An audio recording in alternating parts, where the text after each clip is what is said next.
It's story time. I know it took me like 84 years to do the second part of this book. So if you haven't watched the first part, I recommend watching. I'll link it below. So you can watch the first part of this book, and then we'll get into this. Um,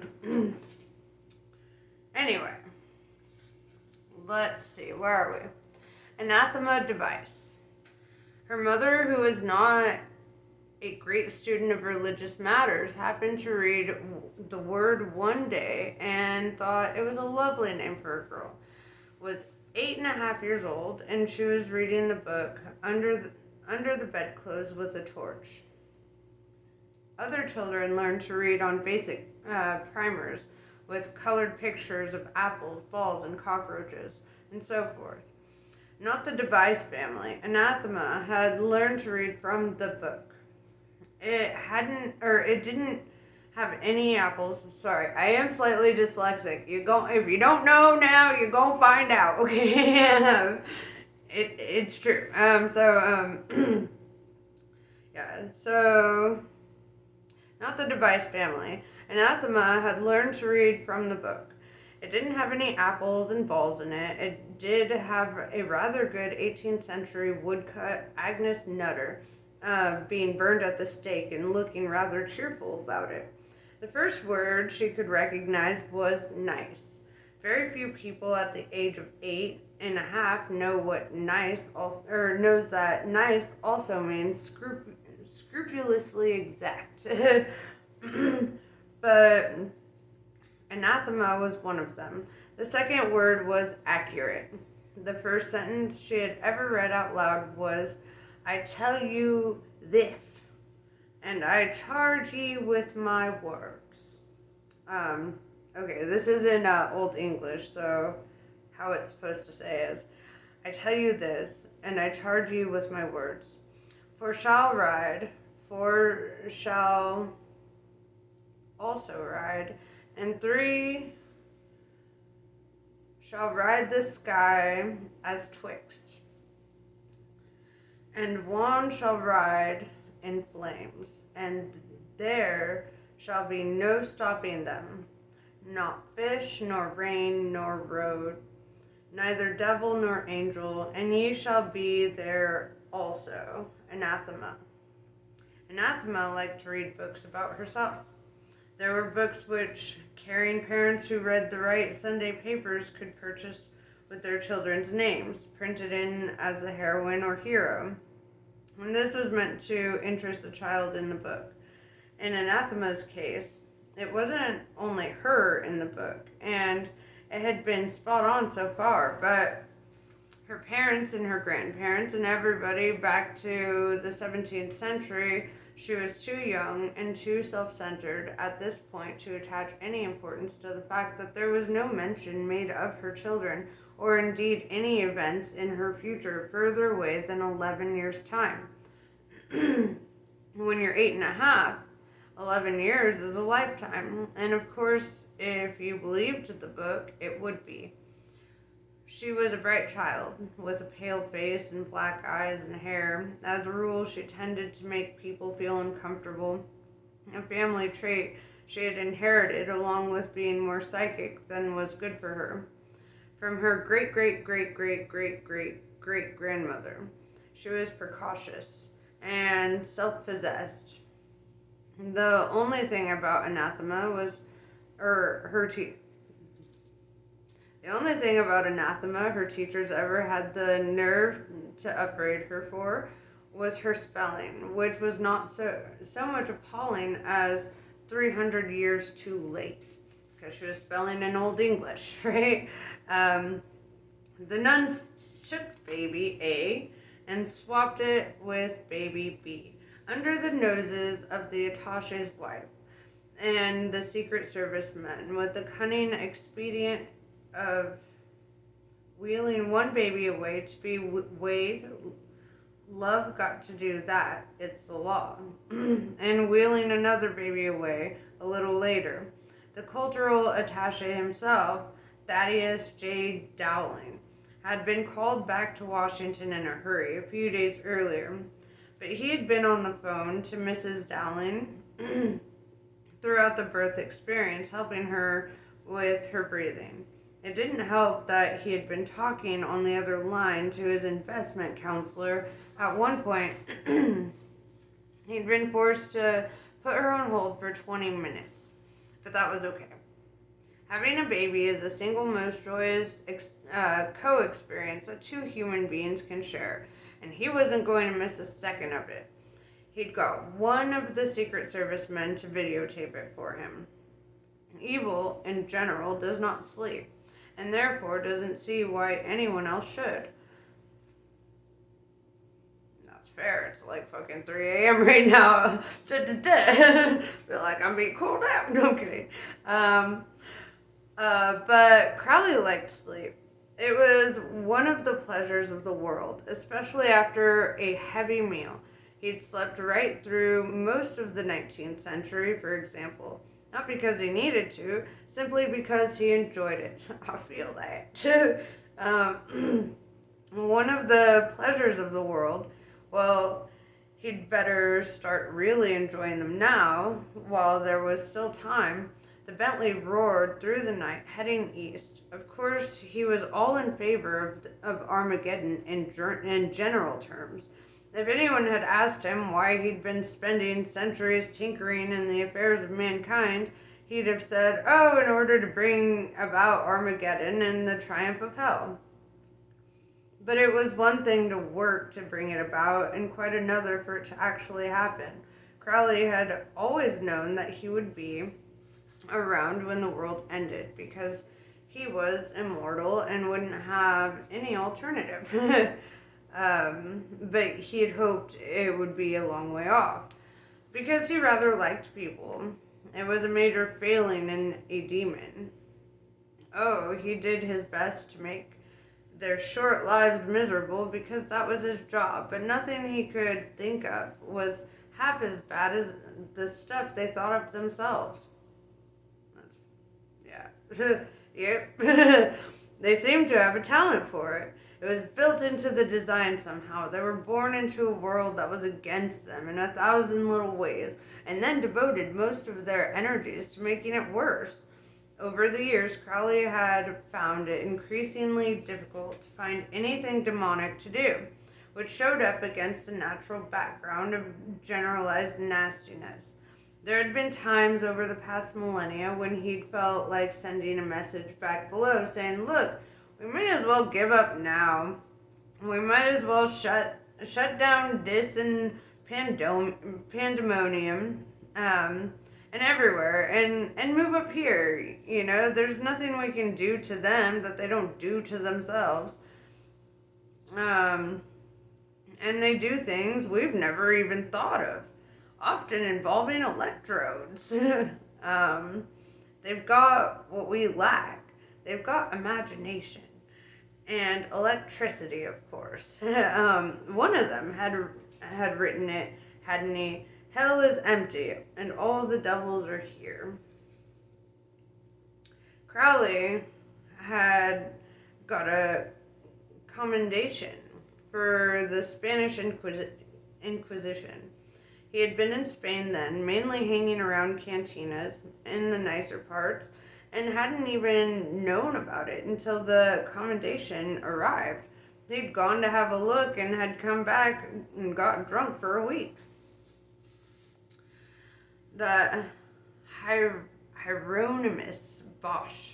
What a weirdo.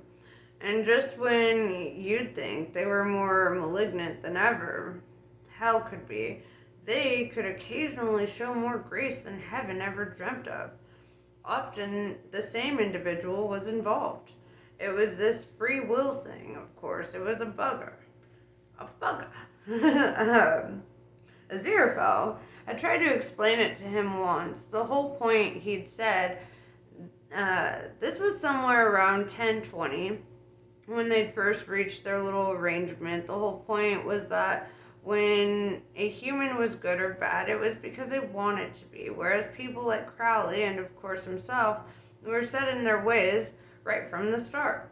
People couldn't become truly holy, he said, unless they also had the opportunity to be definitively wicked. It's a balance. Crowley had thought about this for some time, and around about 1023 had said, "Hang on, that only works, right? If you start everyone off equal, okay?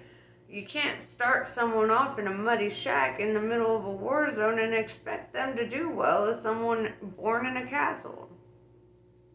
Aziraphale had said, that's the good bit. The lower you start, the more opportunities you have. Crowley had said, that's lunatic. No, Aziraphale, it's ineffable. Aziraphale, the enemy, of course, but an enemy for 6,000 years now, which made him a sort of friend. Crowley reached down and picked up the car phone. Being a demon, of course, was supposed to mean you had no free will, but you couldn't hang around humans for very long without learning a thing or two. Mr. Young had not been too keen on Damien or Wormwood or any of the Sister Mary Loquacious or any of Sister Mary Loquacious' other suggestions, which had covered half of hell and most of the golden years of Hollywood. "Well," she said finally, a little hurt, "I don't think there's anything wrong with Errol or Carrie. Very nice American names, both of them. I'd fancied something more, well, traditional," explained Mr. Young. "We've always gone for good, simple names in our family." Sister Mary beamed. "That's right. The old names are always the best, if you ask me. A decent English name like people had in the Bible," said Mr. Young. "Matthew, Mark, Luke, or John," he said speculatively. Sister Mary winced. "Only they've never struck me as very good Bible names, really," Mr. Young added.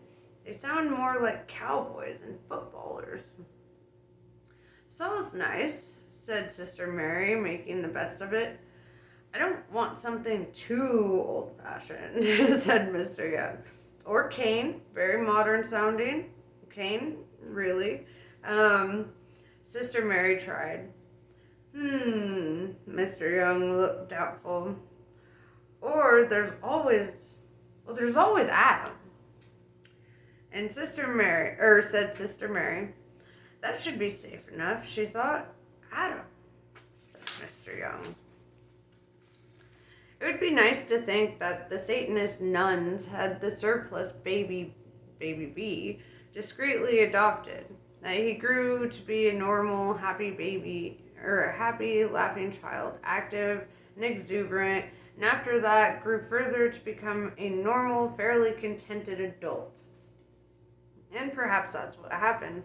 Let your mind dwell on his junior school prize for spelling, his unremarkable, although quite pleasant time at university, his job in the payroll department of the Tadfield and Norton Building Society, his lovely wife. Possibly you would like to imagine some children in a hobby, restoring vintage motorcycles, perhaps, or breeding tropical fish. You don't want to know what could have happened to Baby B. We like your version better anyway.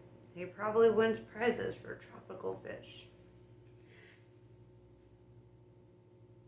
Anyway, I had a thought, but I was like, you know what? I'm not going to interject it. Because it's up to your imagination what satanic nuns would do with that baby. Anyway, in a small house in Dorking, Surrey, a light was on in a bedroom window. Newton Pulsifer was 12 and thin and bespectacled. Bespectacled. What a weird fucking word. I hate that word. And he should have been in bed hours ago. His mother, though, was convinced of her child's genius and let him stay up past his bedtime to do his experiments. His current experiment was changing a plug on an ancient backlight radio his mother had given him to play with. He sat at what he proudly called his worktop. I'm learning the human ways with the fingers. Just kidding. A battered old table covered in curls of wire, batteries, little light bulbs, and a homemade crystal set that had never worked. He hadn't managed to get the backlight radio working yet either. But then again, he never seemed able to get that far. 3 slightly crooked model airplanes hung on cotton cords from his bedroom ceiling. Even a casual observer could have seen that they were made by someone who was both painstaking and very careful, and also no good at making model airplanes. He was hopelessly proud of them. Even the Spitfire, where he'd made rather a mess of the wings. He pushed his glasses back up the bridge of his nose, squinted down at the plug, and put down the screwdriver. He had high hopes for it this time. He had followed all the instructions on plug changing on page 5 of the boy's own book of practical electronics, including 101 safe and educational things to do with electricity. He had attached the correct color-coded wires to the correct pins. He checked that it was the right amperage, the right amperage fuse. Sorry. He screwed it all back together. Somehow I read better with my eyes closed. So far, no problems. He plugged it into the socket. Then he switched the socket on. Every light in the house went out. Newton beamed with pride. He was getting better. Last time he'd done it, he'd blacked out the whole of Dorking. And a man from the electric had come over and had a word with his mum. He had a burning and totally unrequited passion for things electrical. Unrequited. They had a computer at school, and half a dozen studious children stayed on after school doing things with punch cards when the teacher in charge of the computer had finally acceded to Newton's pleas to be allowed to join them. Newton had only ever got to feed one little card into the machine. It chewed it up and choked fatally on it. Newton was certain that the future was in computers, and when the future arrived, he'd be ready, in the forefront of the new technology. The future had its own ideas on this. It was all in the book. Adam thought Mr. Young. If you watch the show, it'll make a lot more sense as to why it's like bouncing from like person to person. So I also recommend watching the show. Super good. It's on Amazon Prime. But yeah, he tried saying it to see how it sounded. Adam. He stared down at the golden curls of the adversary, destroyer of kings, angel of the bottomless pit, great beast that is called dragon, prince of this world, father of lies, spawn of Satan, and lord of darkness. What a title. You know, he concluded after a while, I think he actually looks like an atom. It had not been a dark and stormy night. The dark and stormy night occurred 2 days later, about 4 hours after both Mrs. Dowling and Mrs. Young had their respective babies had left the building.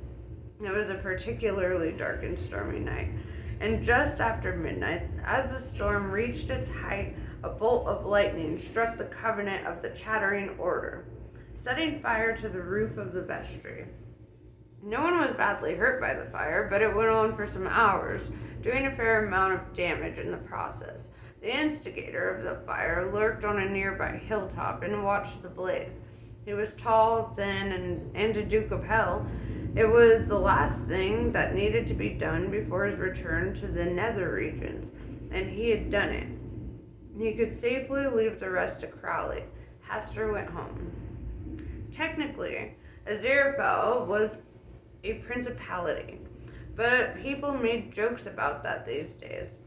On the whole, neither he nor Crowley would have chosen each other's company, but they were both men, or at least men-shaped creatures of the world, and the arrangement had worked to their advantage all this time. Besides, you grew accustomed to the only other face that had been around more or less consistently for 6 millennia. The arrangement was very simple.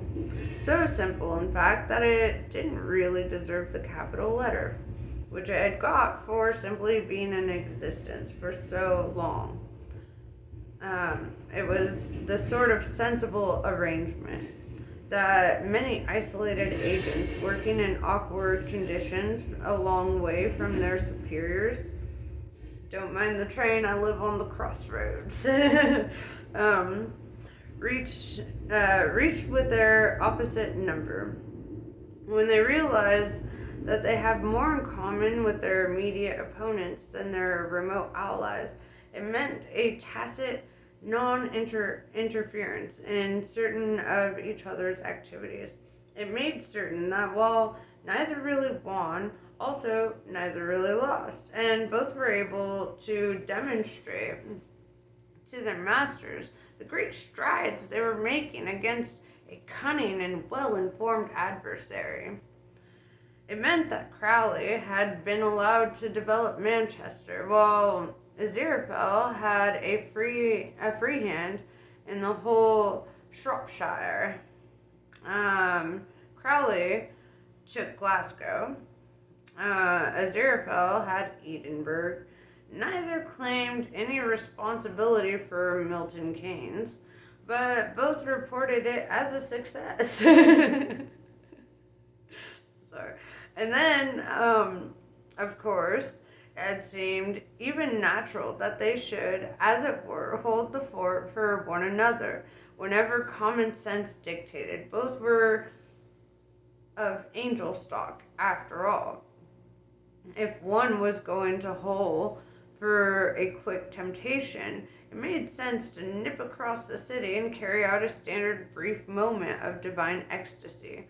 It'd get done anyway, and being sensible about it gave everyone more free time and cut down on expenses.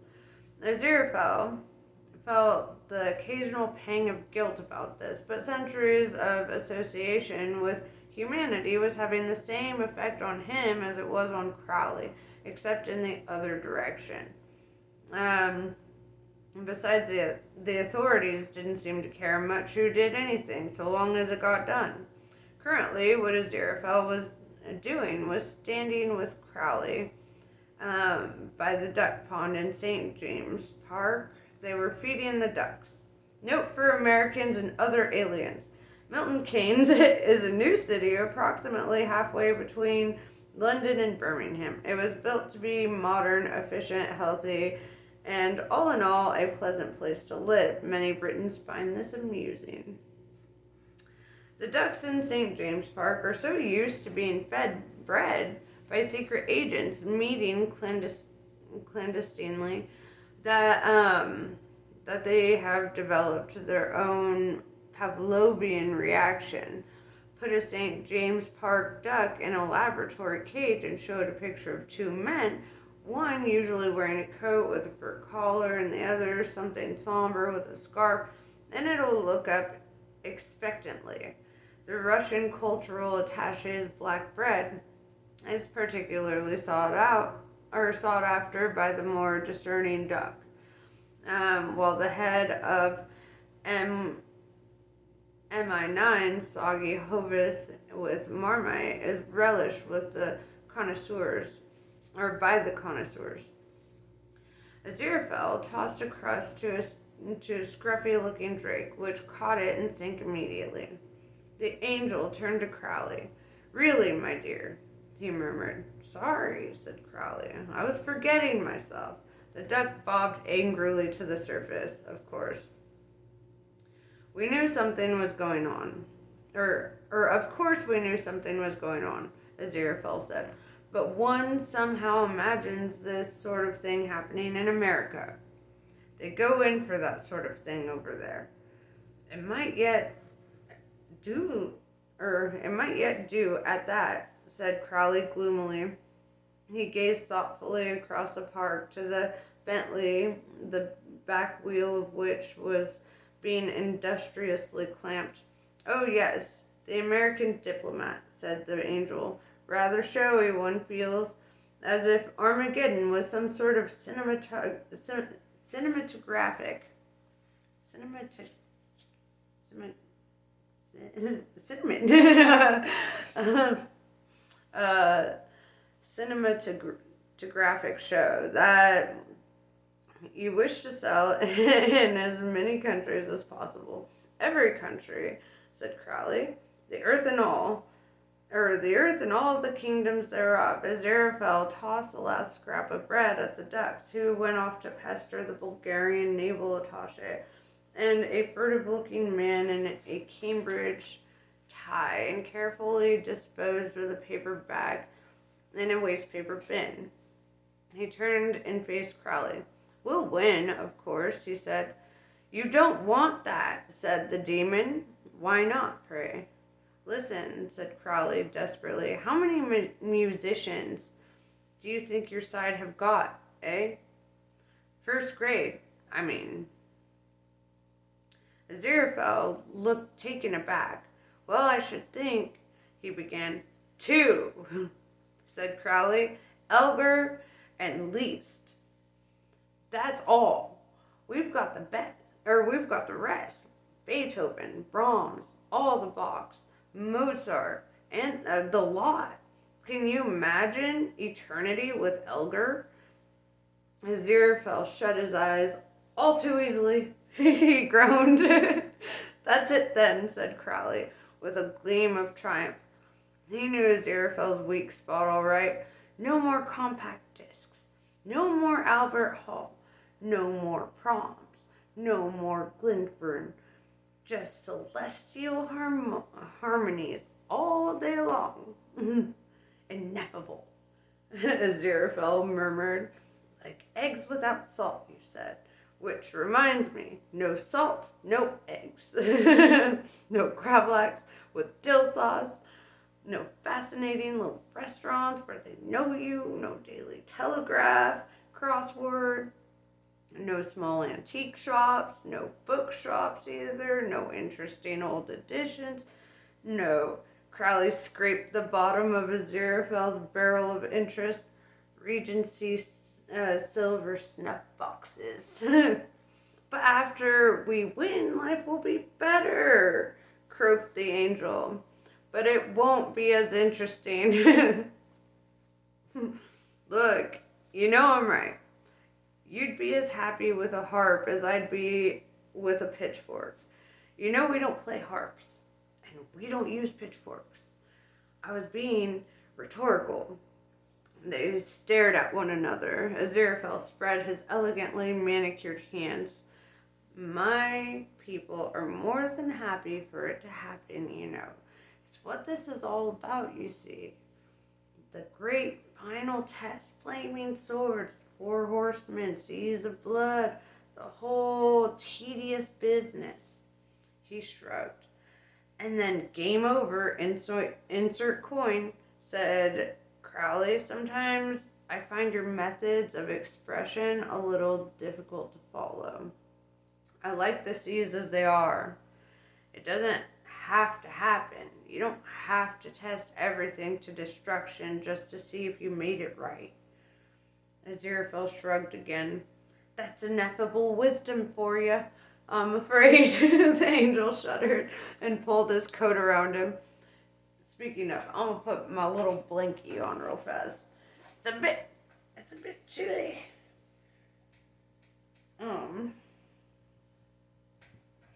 Okay. Now I'm cozy. Where was I? Great clouds were piling up over the city. Let's go somewhere warm, he said. You're asking me, said Crowley glumly. They walked in somber silence for a while. Or you're asking me? I didn't get the context right, sorry. They walked in somber silence for a while. It's not that I disagree with you, said the angel as they plodded across the grass. It's just that I'm not allowed to disobey. You know that. Me too, said Crowley. Aziraphale gave him a sidelong glance. Oh, come now, he said. You're a demon after all. Yeah, but my people are only in favor of disobedience in general terms. It's specific disobedience. They come down on heavily, such as disobedience to themselves. You've got it. You'd be amazed, or perhaps you wouldn't be. How long do you think we've got? Crowley waved a hand at the Bentley, which unlocked its doors. The prophecies differ, said Aziraphale, sliding into the passenger seat. Certainly until the end of the century, although we may expect certain phenomena before then. Most of the prophets of the past millennium were more concerned with scansion than accuracy. Crowley pointed to the ignition key, and it turned. What? He said. You know, said the angel helpfully. And the world unto an end shall come in Tumpty 1 or 2 or 3 or whatever. There aren't many good rhymes for 6, so it's probably a good year to be in. And what sort of phenomenon? Two-headed calves, signs in the sky, geese flying backwards, showers of fish, that sort of thing. The presence of the Antichrist affects the natural operation of causality. Crowley put the Bentley in gear. Then he remembered something. He snapped his fingers. The wheel clamps disappeared. Let's have lunch, he said. I owe you one from, when was it? Paris 1793, said Aziraphale. Oh yes, the Reign of Terror. Was that one of yours or one of ours? Wasn't it yours? Can't recall. It was quite a good restaurant, though. As they drove past, an astonished traffic warden, his notebook spontaneously combusted, to Crowley's amazement. I'm pretty certain I didn't mean to do that, he said. Aziraphale blushed. That was me, he said. I'd always thought that your people invented them. Did you? We thought they were yours. Crowley stared at the smoke in the rearview mirror. Come on, he said. Let's do the Ritz. Crowley had not bothered to book in his world table reservations were things that happened to other people. Aziraphale collected books, as if he were totally honest with himself. He would have to have admitted that his bookshop was simply somewhere to store them. He was not unusual in this. In order to maintain his cover as a typical second-hand bookseller, he used every means short of actual physical violence to prevent customers from making a purchase. Unpleasant dump smells, glowering looks, erratic opening hours. He was incredibly good at it. I would do the same. He'd been collecting for a long time, and like all collectors, he specialized. He had more than 60 books of predictions concerning developments in the last handful of centuries of the second millennium. He had a penchant for wild first editions. He had a complete set of the infamous Bibles, individually named from errors in typesetting. These Bibles included the Unrighteous Bible, so called from a printer's error, which caused it to proclaim in 1 Corinthians, Know ye not that the unrighteous shall inherit the kingdom of God? And the Wicked Bible, printed by Barker and Lucas in 1632, in which the word not was omitted from the seventh commandment, making it, Thou shalt commit adultery. There were the Discharge Bible, the Triacle Bible, the Standing Fishes Bible, the Charing Cross Bible, and the rest. Aziraphale had them all, even the very rarest, a Bible published in 1651 by the London publishing firm of Bilton and Skaggs. It had been the first of their three great publishing disasters. The book was commonly known as the Bugger of this Bible. The lengthy compositor's error, if such it may be called, occurs in the book of Ezekiel, chapter 48, verse 5. And by the order of Dan, from the east side to the west side, a portion after. And by the border of after come the east side, and even unto the west side, a portion for Naphtali. And by the border of Naphtali, from the east side unto the west side, a portion for Manasseh. Sorry, my old English is a little rusty. Bugger all this for a lark. I am sick to my heart of typesetting. Master Bilton, if no gentleman, and Master Skaggs, no more than a tight-fisted Southwark knobstick.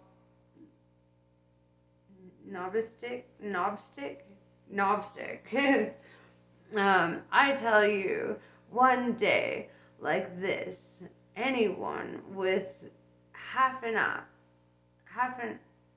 ounce of sense should be out in the sunshine and not stuck here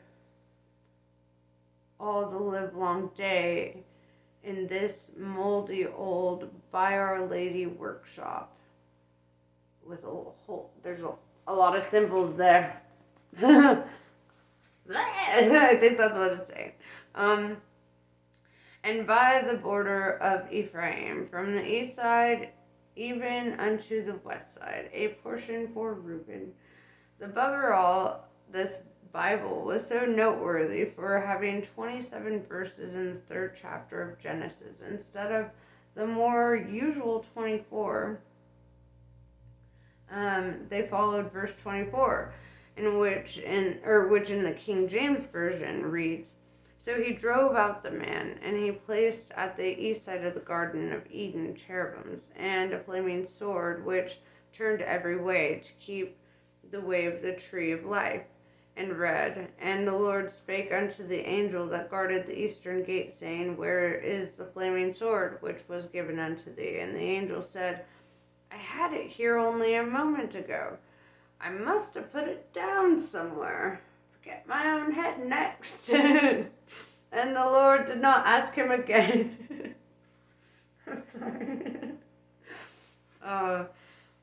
It appears that these verses were inserted during the proof stage. In those days, it was common practice for printers to hang proof sheets to the wooden beams outside their shops for the edification of the populace and some free proofreading.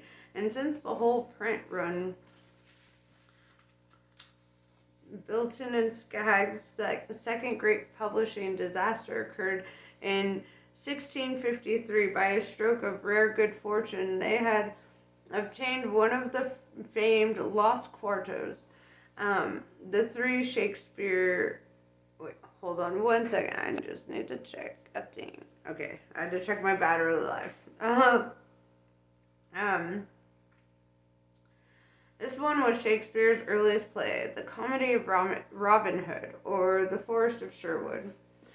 Master Bilton had paid almost 6 guineas for the quarto, and believed he could make nearly twice that much back on the hardcover folio alone. Then he lost it. Bilton and Skaggs' third great publishing disaster was never entirely comprehensible to either of them.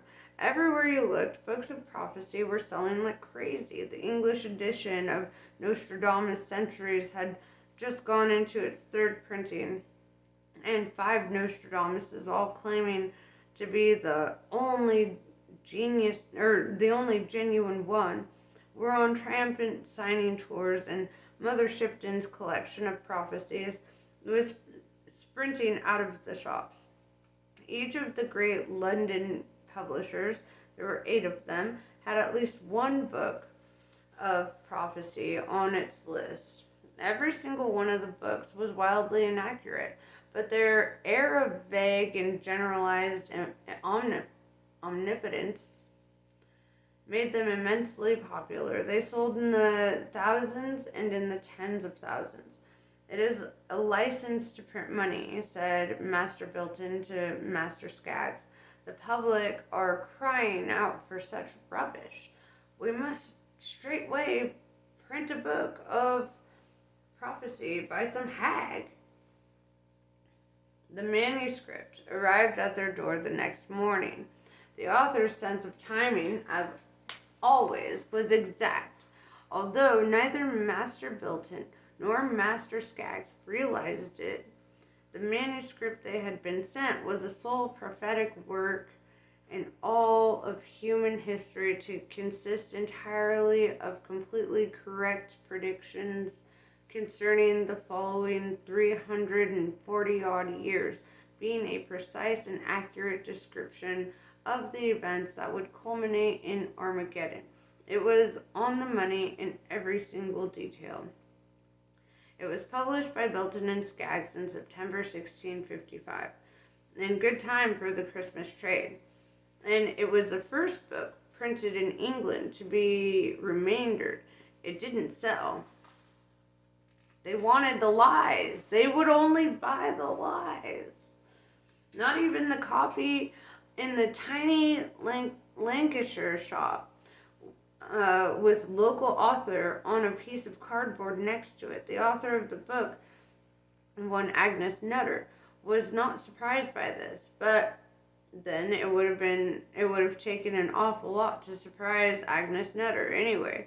She had not written it for the sales or for the royalties or even for the fame. She had written it for the single gratis copy of the book that an author was entitled to. No one knows what happened to the legions of unsold copies of her book. Certainly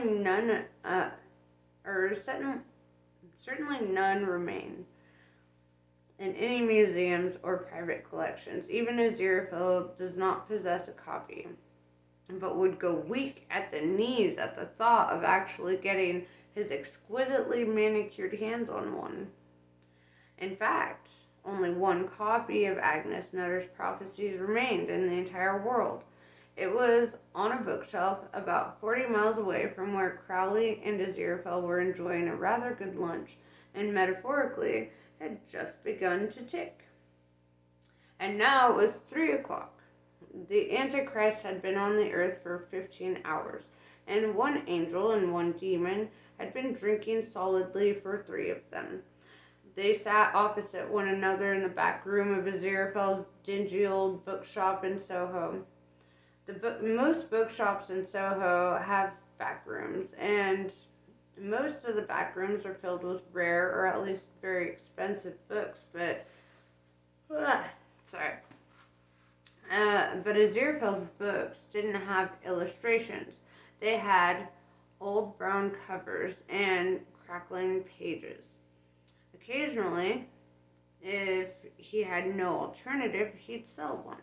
And occasionally, serious men in dark suits would come calling and suggest very politely that perhaps he'd like to sell the shop itself so that it could be turned into the kind of retail outlet more suited to the area. Sometimes they'd offer cash and large rolls of grubby 50-pound notes, or sometimes while they were talking, other men in dark glasses would wander around the shop, shaking their heads and saying how inflammable paper was and what a fire trap he had here. And Aziraphale would nod and smile and say that he'd think about it, and then they'd go away, and they'd never come back. Just because you're an angel doesn't mean you have to be a fool. The table in front of the two of them was covered with bottles. "The point is," said Crowley, "the point is The point is, he tried to focus on Aziraphale. The point is, he said, and tried to think of a point. The point I'm trying to make, he said, brightening, is the dolphins. That's my point. Kind of fish, said Aziraphale. No, said Crowley, shaking a finger. It's a mammal. You're actual mammal. Difference is, Crowley waded through the swamp of his mind, tried to remember the difference. The difference is they made out of water, volunteered as Aziraphale. Crowley's brow furrowed. Don't think so. Pretty sure that's not it. Something about their young... Whatever. He pulled himself together. The point is their brains. He reached for a bottle. What about their brains? Said the angel. Big brains. That's my point. Size of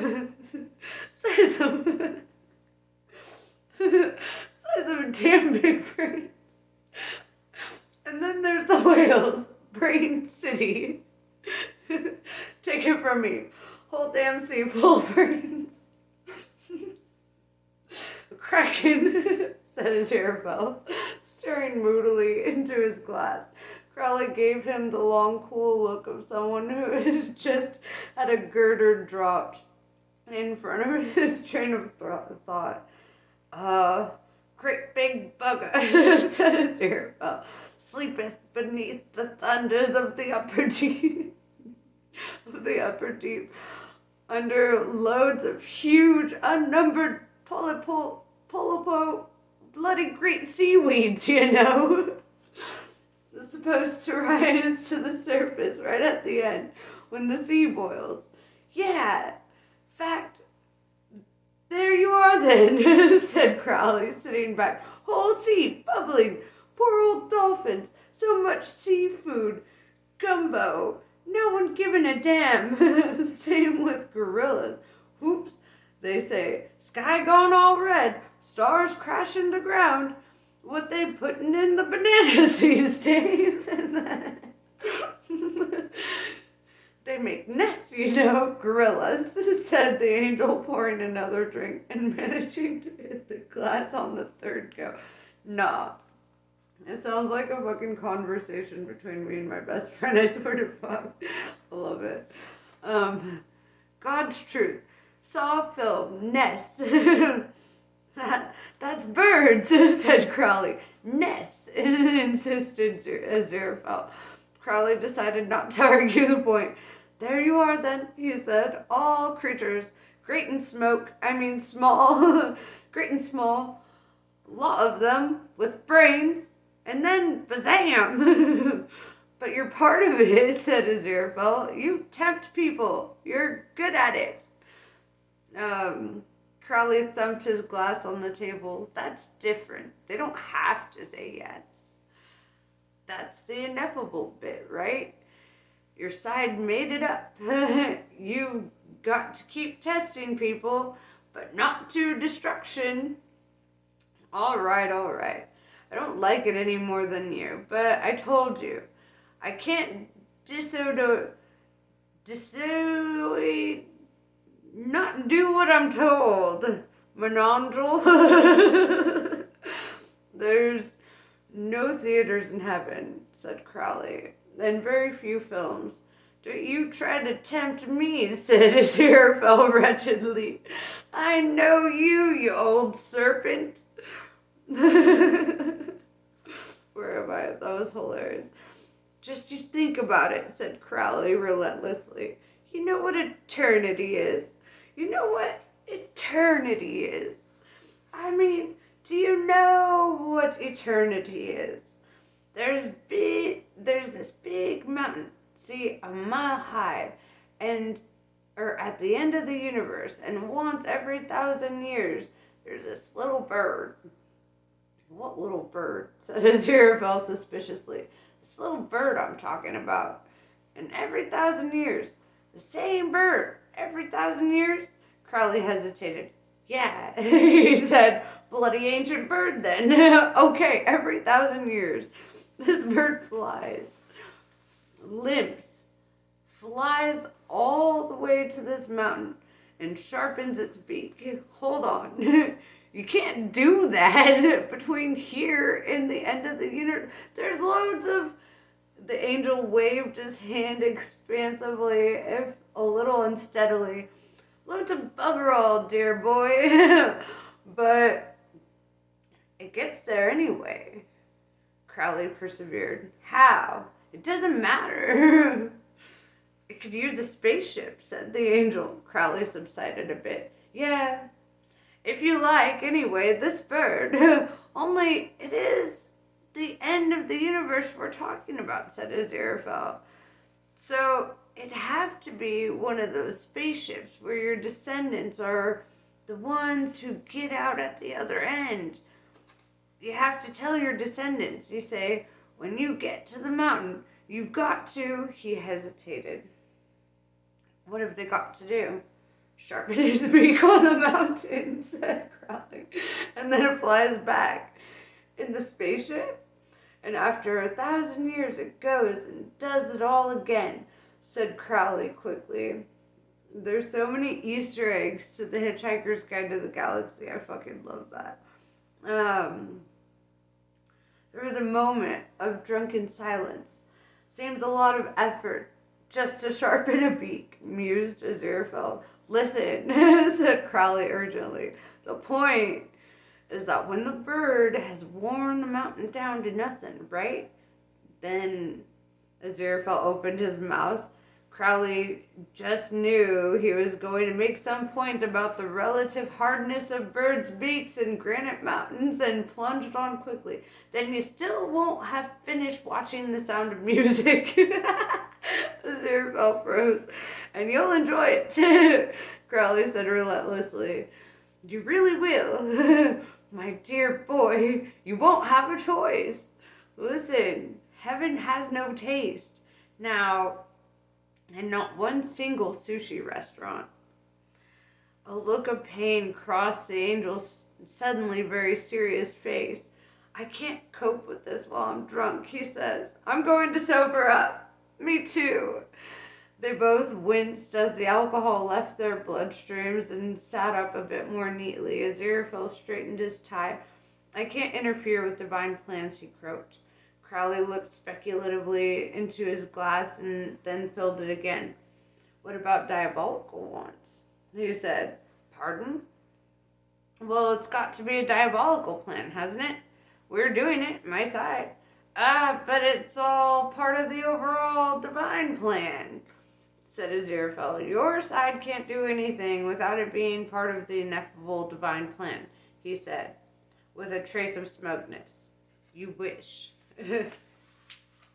No, that's the... Aziraphale snapped his finger irritably. The thing.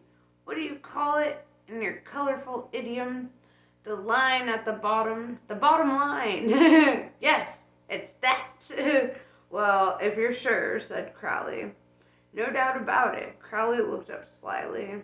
Then you can't be certain. Correct me if I'm wrong. You can't be certain that thwarting it isn't part of the divine plan, too. I mean, you're supposed to thwart the wiles of the evil one at every turn, aren't you? Aziraphale hesitated. There's that, yes. You see, a while you thwart. Am I right? Broadly. Actually, I encourage humans to do the actual thwarting because of ineffability, you understand? Right. So all you've got to do is thwart. Because if I know anything, said Crowley urgently, it's that the birth is just the start. It's the upbringing that's important. It's the influences. Otherwise, the child will never learn to use its powers. He hesitated. At least not necessarily as intended. Certainly, our side won't mind me thwarting you, said Aziraphale thoughtfully. They won't mind that at all. Right. It'd be a real feather in your wing, Crowley gave the angel an encouraging smile. What will happen to the child if it doesn't get a satanic upbringing, though, said Aziraphale. Probably nothing. It'll never know. But genetics? Don't tell me from genetics. What have they got to do with it? Said Crowley. Look at Satan. Created as an angel, grows up to be the great adversary. Hey, if you're going to go on about genetics, you might as well say the kid will grow up to be an angel. After all, his father was really big in heaven in the old days. Saying he'll grow up to be a demon just because his dad became one is like saying a mouse with its tail cut off will give birth to tailless mice. No, upbringing is everything, take it from me. And without unopposed satanic influences, well, at worst, hell will have to start all over again, and the earth gets at least another 11 years. That's got to be worth something, hasn't it? Now Aziraphale was looking thoughtful again. You're saying the child isn't evil of itself, he said slowly. Potentially evil. Potentially good too, I suppose. Just this huge, powerful potentiality. Waiting to be shaped, said Crowley.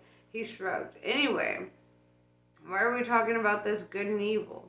They're just names for sides, we know that. I suppose it's got to be worth a try, said the angel. Crowley nodded encouragingly. Agreed, said the demon, holding out his hand. The angel shook it cautiously.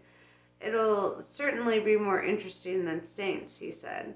And it'll be for the child's own good in the long run, said Crowley.